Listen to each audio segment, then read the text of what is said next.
morning. Welcome to another episode of Driving with Steven. I'm on my way to Tucson. I travel there a lot, and as I was driving, I was trying to think what to record about today, and I remembered something, a story that I thought would be helpful to other people that are looking to invest in real estate but trying to figure out how it works.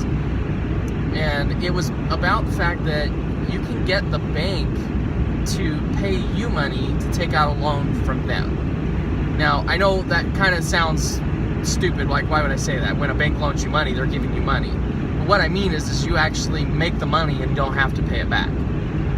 So there are abilities in the world of real estate to do this. So I wanted to give just a quick example. I'm going to be making up the numbers off the cuff, so please, if the math isn't exactly right, just take it for what it's worth. It's just want to prove a point. But let's say there's a rental property that you want to buy.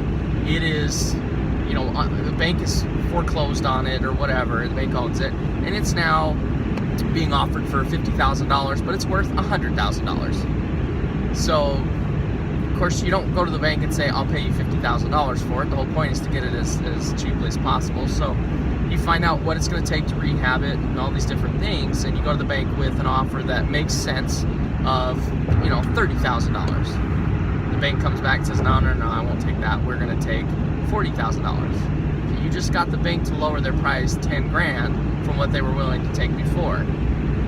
It's just negotiation, nothing that special. But let's say in the end you work it out, you get this property for the $40,000. Now in real life we would probably fight that back and forth a little longer and see if we can wiggle it down even further. But you get the property for $40,000. You go in and you rehab it, and it costs 20 grand to fix it up, make it new again.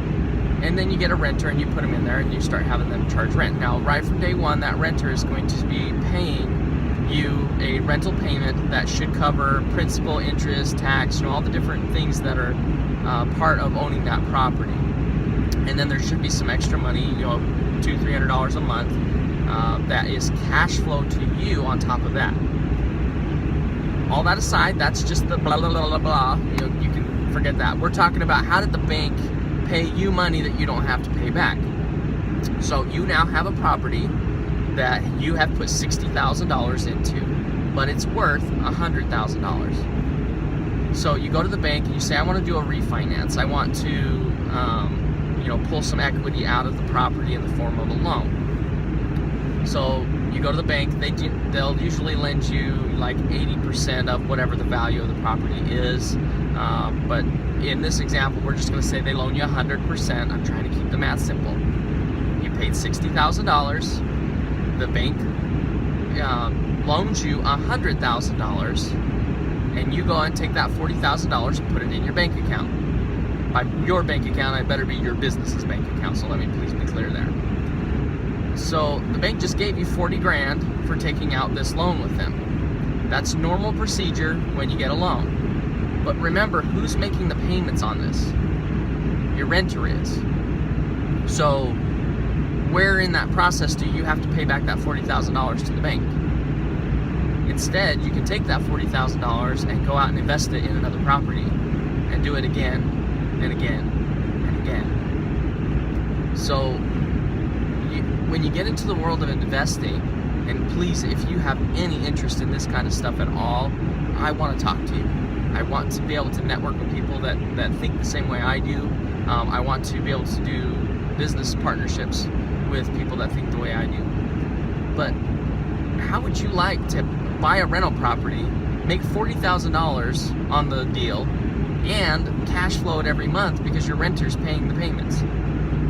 See, so there's ways to get out of this situation where we're all stuck with one income stream, and that's our job, our W-2. If we do things like this and we start thinking like the wealthy do, you're going to start finding opportunities you didn't know were there. You're going to start to be able to, bring income in. And remember, the government only taxes income, it's income tax. So that money is not taxable.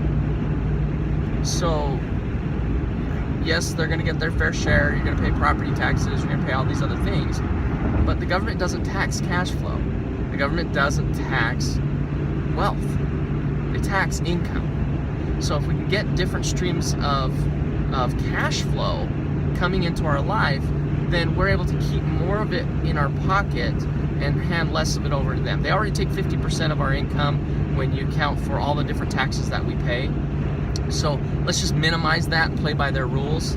I treat it like a giant game of Monopoly.